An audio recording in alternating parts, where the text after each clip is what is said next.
بالله من الشيطان الرجيم. بسم الله الرحمن الرحيم.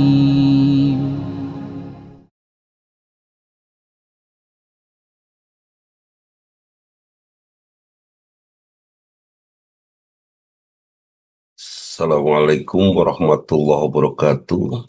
Waalaikumsalam warahmatullahi. Hamdan wa syukran lillah, syahadu an la ilaha illallah wahdahu la syarikalah, syahadu anna Muhammadan abduhu wa rasuluh, amma ba'du. Hatur nuhun Ustadz Muhammad Irsyad. Insyaallah, ketika saya mengingat betapa banyaknya rizki dari Allah. Rizki itu ragamnya, ya Kang Wahyudin. Jadi ini luar biasa. Wa in ta'udu nikmatallahi la tuhsuha. Apabila kamu menghitung satu nikmat Allah, kamu tidak bisa merinci satu nikmat itu. Sebut saja nikmat membaca, kita tidak bisa merinci efek daripada nikmat membaca ini memiliki efek domino yang luar biasa. Atau nikmat apa ya? Nikmat jelas ya, nikmat lisan, nikmat rasa. Satu saja nikmat Allah itu la tuhsuha. Kita tidak bisa menghitungnya. Dan Allah tidak pernah berhenti untuk memberikan nikmat itu, Kang Riki, Bu Ema. Tidak pernah berhenti. Ya, Bu Dele ya. Masya Allah. Karena Allah tidak pernah berhenti memberikan, ya Bu Hani, rizki kepada kita, Bu Anita. Subhanallah. Sementara saya sering melupakan Allah pada kondisi-kondisi tertentu. Tadi saya masuk ke rumah saya tuh jalan satu mobil saja. Ada mobil di depan saya yang tidak bisa dan tidak mau mundur. Di situ saya sempat melupakan Allah. Gitu tuh kan, kesel. Sementara kalau saya mundur di jalan di depan udah macet, udah nggak mungkin lah. Dan orang itu nggak mau mundur. Saya klakson lagi. Belum lagi hujan besar. Saat itu saya sedang melupakan Allah. Kemudian pertanyaannya, seberapa banyak, seberapa sering kita melupakan Allah? Subhanallah. Belum lagi zuhudnya seorang pengembala ketika Imam Hambali, atau siapa ya, lupa saya itu. Mungkin Ustadz nanti bisa menjelaskan. Akan berguru kepada Imam Syafi'i dan Imam Syafi'i menolak. Kata Imam Syafi'i, katanya, bergurulah kepada gembala itu. Saya lupa juga namanya. Kemudian dia menuju ke gembala itu. Kenapa saya harus berguru kepada gembala itu?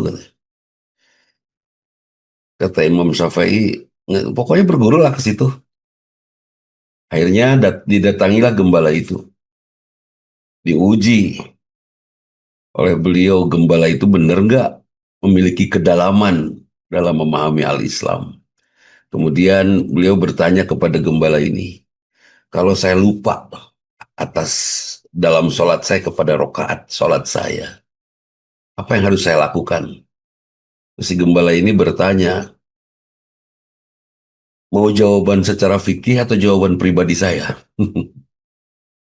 Kalau secara fikih, sujud sawi. Kalau menurut pendapat saya, kalau saya lupa satu rokaat, maka saya akan membayar kifarat dengan dengan saum sepanjang 1 tahun. Luar biasa itu. Bergetar saya mendengarnya. Mengkaning Kang Supriyatna, kita teh sering ya lupa rokaat teh. Ya saya lah paling tidak yang rada sering lupa rokaat, Masya Allah. Dari situ saja sudah terasa bahwa betapa seringnya kita melupakan Allah. Ini belum maksiat ya, melupakan. Melupakan. Belum lagi maksiat itu sudah jelas lupa lah.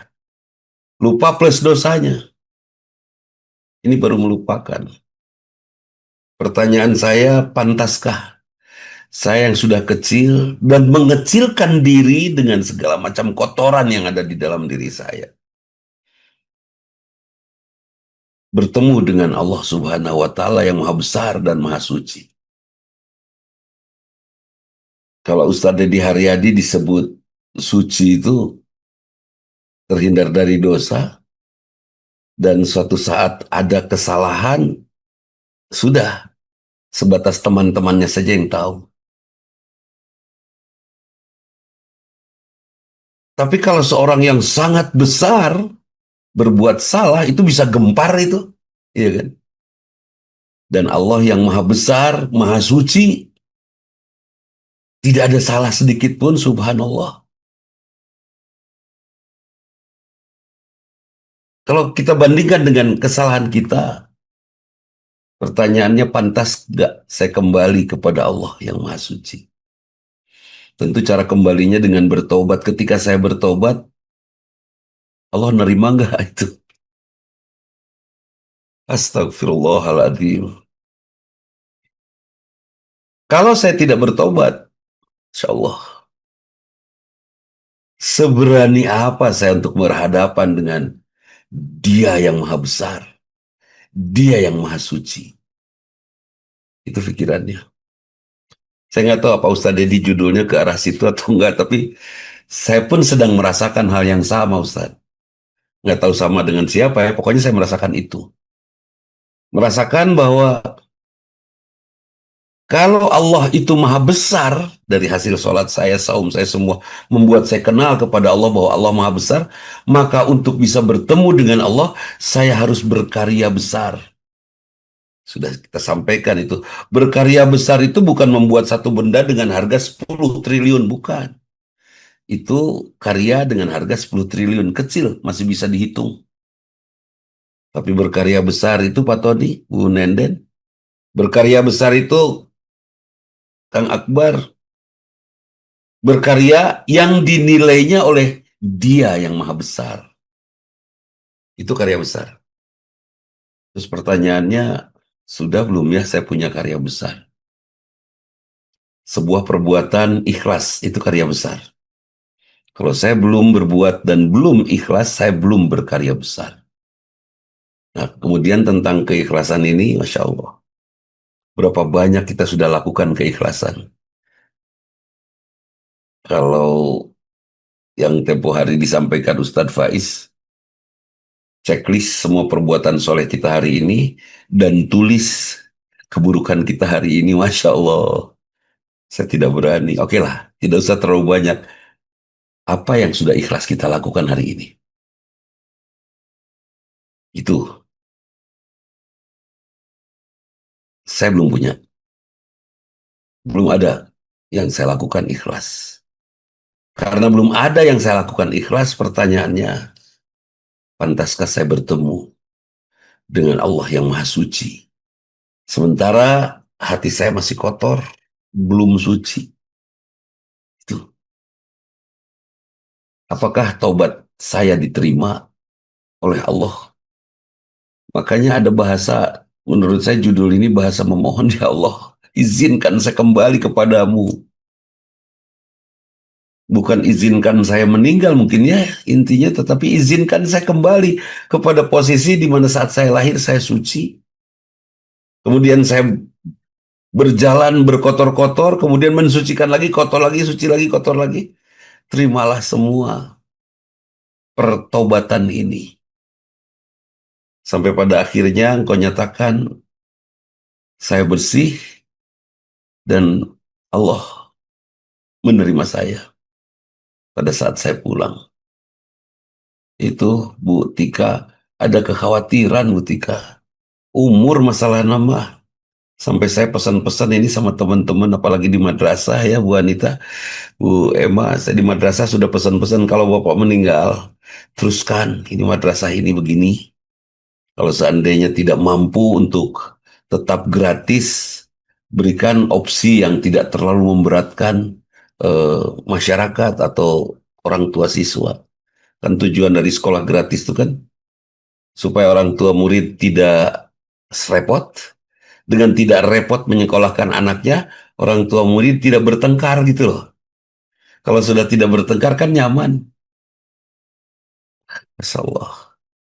Ternyata pertengkaran itu bukan hadir dari sekolah yang berbayar mahal, tapi pertengkaran itu hadir dari keinginan. Kita sudah melebihi Allah karena kita berkeinginan dan memaksa, padahal Allah mungkin belum memberi, gitu kan? Seperti itu keinginan. Ketidakinginan, padahal Allah memberi kepada kita untuk kebaikan kita, sementara kita tidak mau itu. Dan pertengkaran dalam rumah tangga itu juga terjadi sebetulnya sederhana. Adanya ketidaktaatan, padahal kan tinggal taat beres, mungkinnya tinggal mah naik ke genteng naik tuh hese gitu, tidak usah harus menolak gitu. Mah coba tolong dorong tuh mobil tetangga, dorong tuh hese itulah gampang gitu. Jadi tinggal taat, nggak akan ada pertengkaran. Taat keinginannya sudah tawakal kepada Allah. Oh ternyata sekolah gratis yang saya niatkan agar orang tua santri ini tidak bertengkar karena urusan sekolah anaknya. Akhirnya saya pesan-pesan sama teman-teman di sekolah. Bisi, Bapak meninggal, titip ya, sekolah ini tetap begini. Kalau kalian tidak sanggup, serahkan saja sekolah ini ke negara, biar negara yang nanti yang melanjutkannya, kan gitu ya. Seperti itu. Nah, kembali lagi pertanyaannya Ustadz Didi Haryadi, Masya Allah. Ini judulnya betul-betul memukul, Ustadz. Pas saya tadi pagi baca, waduh, ini judul rudet gini. Iya, izinkan aku kembali. Aduh, ya Allah. Kalau seandainya Dokter Dele itu luar biasa untuk saya, beranikah saya menatap Dokter Dele? Tidak. Ketika Dokter Dele ini luar biasa menurut saya, beranikah saya ngaku atas kesalahan saya kepada beliau? Tidak. Takut saya, malu. Kan seperti itu. Nah, jadi ada hal yang terjadi juga kepada kita di hadapan Allah tentunya, apalagi saudara-saudara kita yang sebentar lagi akan wukuf. Di Arafah itu semua duduk melakukan introspeksi, ya Allah saya itu salah, setelah kita memuji dan mengagungkan Allah ya, terus introspeksi saya itu salah ini, salah ini, salah ini, saya terus istighfar tak eta Bu Imas. Kabayang tidak betapa malunya kita di hadapan Allah yang maha besar, yang maha agung, yang maha suci. Sehingga Pak Ali Misri istighfarnya akan menjadi istighfar yang betul-betul menekan hati, perasaan yang akhirnya tangisan pun tidak bisa dihindari. Bahkan setelah beres wukuf pun kita jalan ke Musdalifah, masih saja ada penyesalan. Wukuf yang sebentar itu tidak optimal kita manfaatkan untuk meminta ampun kepada Allah. Terus saya nangis ya teteh sampai Musdalifah. Insya Allah. Padahal meskipun Allah menjanjikan ampunan, tapi tetap kita merasa malu untuk meminta ampun. Meskipun kita terus meminta ampun, kita pun merasa malu kalau permohonan ampun kita diijabah. Sementara kita masih kerap melupakan Allah Subhanahu wa Ta'ala. Ada bahasa yang tentunya saya malu, tapi akhirnya melakukan pembelaan diri. Saya malu, Allah ngajak kita tobat. Allah merangsang kita untuk tobat, memberikan stimulasi kepada kita untuk tobat. Bahkan Allah berikan musibah supaya kita tobat. Musibah itu bisa membuat kita berilmu, bertobat, mendapatkan surga tanpa hisab, dan seterusnya. Banyak sekali manfaat daripada musibah. Prinsipnya setiap musibah membuat kita yakin bahwa Allah itu Ar-Rahman Ar-Rahim. Sampai kita merasa nyaman. Kemudian dari pernyataan Ustadz tadi menyatakan bahwa ini adalah karena Allah sayang. Aduh, izin pisan, malu sekali. Saya ingin membela diri supaya saya tidak terlalu malu. Kenapa Allah sangat ingin kita bertobat? Jawabannya akhirnya, meskipun itu hanya sekedar sudut pandang, tapi ya Ustadz Sulwan, boleh mungkin kalau saya berpendapat. Kenapa Allah menunggu tobat kita? Kenapa Allah meminta kita bersegera untuk beristighfar? ya, untuk mendapatkan magfirah dari Allah. Karena kita adalah ciptaannya. Kalau kita ciptaan Kang Dadang, saya yakin tidak ditunggu tobatnya. Kalau kita ciptaan Kang Asep, mungkin kita tidak ditunggu tobatnya. Kita ciptaan Allah. Nah kemudian, kalau kita tahu bahwa kita adalah ciptaan Allah, Masya Allah. Kita pun akan semakin merendah juga akhirnya, Ustadz. Merendahnya di sebelah mana? Selama ini kita takabur. Kita merasa kita bisa menghandle semua urusan hidup kita, ya Buya ya. Kita bisa mengatur hidup kita. Padahal kan jangankan hidup. Untuk sholat aja kita jawab azan itu dengan kalimat la haula wala quwata illa billah. Saya tidak bisa berdaya untuk sholat kecuali Allah yang mengizinkannya. Jadi kepada kita semua yang sholat ini kita sudah diizinkan oleh Allah, diundang oleh Allah untuk menghadap Allah. Banyak orang yang tidak diizinkan sholat.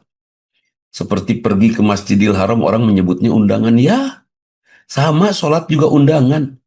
La haula wala quwata illa billah. Itu. Yang hebat adalah kita yang diundang kemudian bersegera memenuhi undangan itu.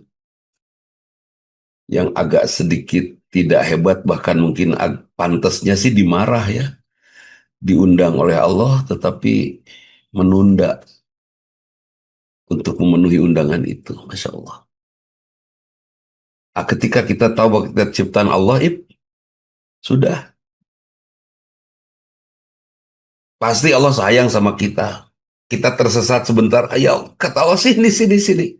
Sini, kamu ciptaan saya, kamu ciptaan saya. Tobat, tobat. Itu karena kita ciptaannya. Dan ketika kita tahu bahwa kita ciptaannya, ya Allah, takabur kita, ID ego kita simpan. Egosentris kita simpan. Kemudian kita merendah di hadapan Allah karena kita tadinya tidak ada, bahkan tadinya sangat tidak berdaya. Sampai Allah memberikan sedikit daya kepada kita. Kemudian Allah menguji kita dengan musibah. Masihkah kita mengakui bahwa kita ciptaannya? Dan masihkah kita mengakui bahwa Allah itu pengasih penyayang? Allah nggak akan mungkin jahil sama ciptaannya. Nggak mungkin. Allah nggak mungkin jahil. Terus saya sakit. Itu bukan karena Allah jahil. Kitanya tersesat dari cara makan kita, cara minum kita kan. Kita tersesat di sana, tidak mengikuti aturan Allah. Sementara ini kita makan minum untuk kepuasan mulut kita, lidah kita, rasa kita. Tidak kita pertimbangkan. Boleh jadi mungkin Allah murka dengan apa yang kita minum. Mungkin boleh jadi Allah murka dengan apa yang kita makan. Tapi semurka-murkanya Allah karena kita ini adalah ciptaannya, Allah tidak ingin ciptaannya harus mendapatkan siksa api neraka. Akhirnya diajak oleh Allah bertobat. Tubu ilallah. Ya. Taubatan nasuha. Atau wasyari'u ila magfiratim min rabbikum. Segera, segera, segera. Saya sedang merasakan itu, Ustaz.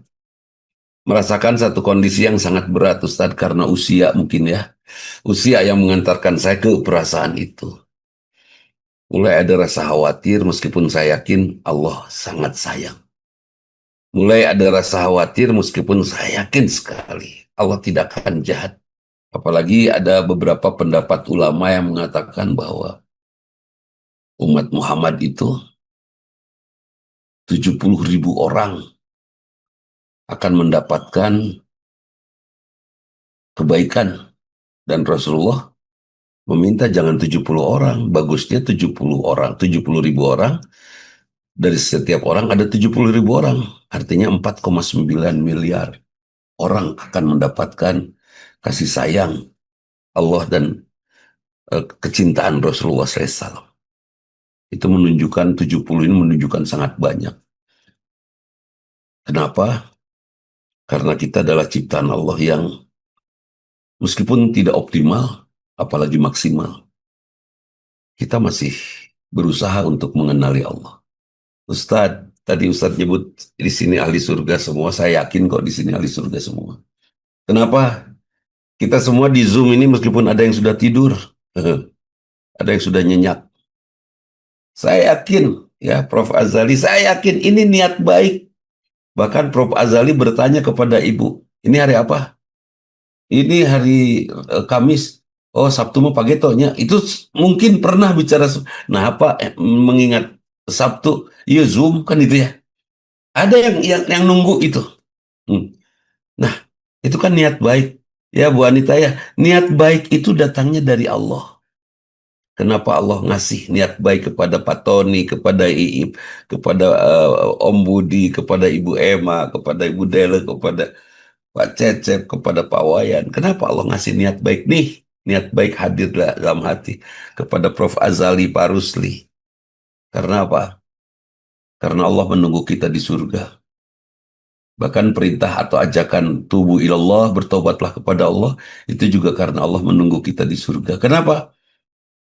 Allah menunggu kita di surga. Karena kita akan disebut sebagai ciptaan Allah yang mengikuti apa yang diinginkan oleh penciptanya.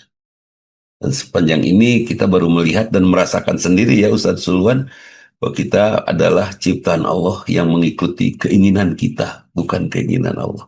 Karena itu Ustadz, jadi saya sering sekali menyatakan, hidup ini bukan untuk memenuhi keinginan. Ya Kang Ian ya, tapi hidup ini menjalankan keharusan. Saya yakin tidak akan ada pertengkaran dalam perjalanan hidup kita kalau kita semua menjalankan keharusan. Jadi istri harus gimana, nggak usah suaminya yang bicara ya, Kang Wahyu. Ya jadi istri teh kudu kieu, nggak usah, biar dia ngerti sendiri aja. Jadi istri itu harus gimana, jadi suami itu harus gimana, ya kan?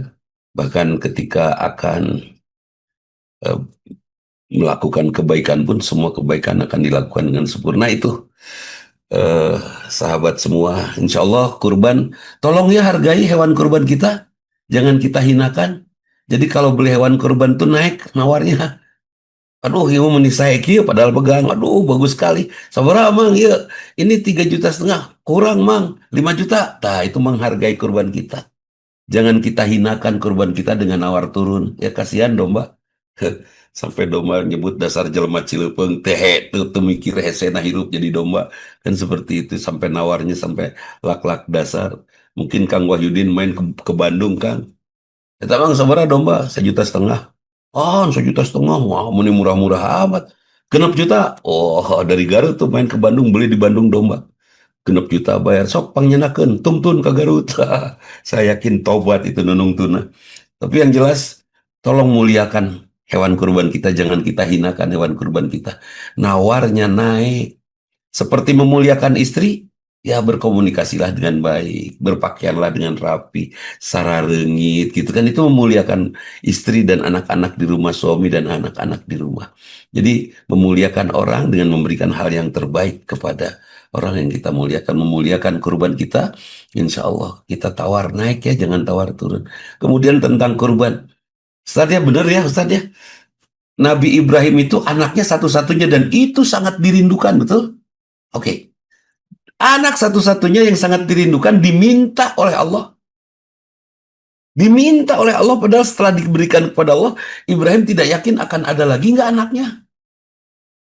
Padahal itu teh menang hayang ya. Hasil betul-betul pengen punya anak itu. Terus diberikan kepada Allah Ismail itu. Ya Allah ya Rabbi. Kita punya uang 5 juta. Ngan hanya segitu-gitunya uang kita. Kalau kita belikan hewan kurban terbaik, sebut saja 4,5 juta, tinggal 500.000. Ya sudah. Ibrahim itu menyerahkan anaknya dan tidak yakin anaknya akan datang lagi. Bukan tidak yakin, teka bayang. Mungkin kita juga ketika kita membelikan kambing dengan uang yang seadanya, sisanya tinggal 200.000, itu bekal 1 bulan, kita tidak akan gelisah. Kenapa? Karena lusa aja belum tentu kita masih hidup. Ya. Ya sudah, belikan itu hewan kurban. Ya Bu Dela ya, naik Bu harganya, Omat. Jangan turun ya. Bu Anita, Mang seberapa Mang? 4 juta, 7 juta. Nah gitu. Tukang domba untung, kita bahagia, domba juga gembira. Gitu. Bu kebayang domba acelang-acelanganana bahagia karena ditawar naik. Seperti itu. Mangga Ersan, selamat berkurban ya. Insya Allah kita bertemu lagi nanti setelah Idul Adha ya, 1 hari setelah Idul Adha. Itu pun kalau tidak merarencit Tapi insya Allah kita tetap ada kan Zoom-nya. Itu mungkin mangga hapunten bilih ainu temerna aku qouli hadza wa astaghfirullah li wa lakum. Assalamualaikum warahmatullahi wabarakatuh. Mangga Ustaz Irsyad.